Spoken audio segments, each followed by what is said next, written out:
Late గా వస్తే fee extra fine వసూలు చేస్తావా నువ్వు? ఎంత మంది చెప్తున్నారు? ఫోన్ పే చేయమంటావా నువ్వు అర్ధరాత్రి పోయి పొద్దుతోని సాయంకాలంతో 7 గంటల పోయి నువ్వు అర్ధరాత్రికి వస్తే గేట్లు తెచ్చుకొని ఉండాలా? ఏందనుకుంటున్నావు నువ్వు? ఇంతమంది చెప్తున్నారు, ఎవరైనా ఒక్కరిని పిలిపించి చెప్పు నువ్వు. అందరు టీచర్లు చెప్పిందా? టీచర్లు కూడా ఇచ్చారు ఇక్కడ కంప్లైంట్. పిల్లలే కాదు, టీచర్లు కూడా ఇచ్చారు. ఏంది నీ ఇల్లు అనుకుంటున్నావా? ఆ మెయింటెనెన్స్ చూసినావా ఎట్లుందో?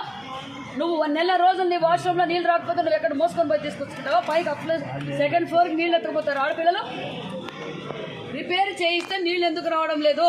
కింద బాత్రూంలో నీళ్ళు రావడం, పైన బాత్రూంలో నీళ్ళు మగపిల్లల బయటకు పోయాకే తిప్పేస్తారమ్మా. ఎన్ని రోజులు తిప్పుతావు? అవునమ్మా, 1 నెల రోజుల నుంచి వాళ్ళ పిల్లలు ఎక్కడి నుంచి తీసుకురావాలి?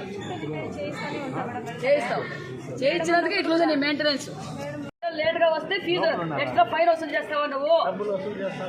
ఎంత మంది చెప్తున్నారు?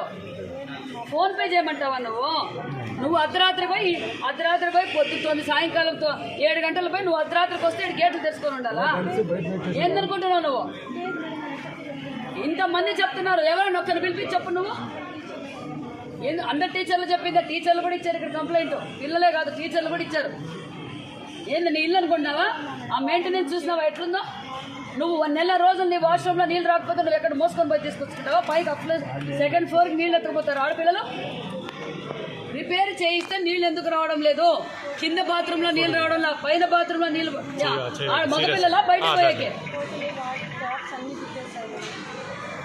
తిప్పేస్తారమ్మా. ఎన్ని రోజులు తిప్పుతావు?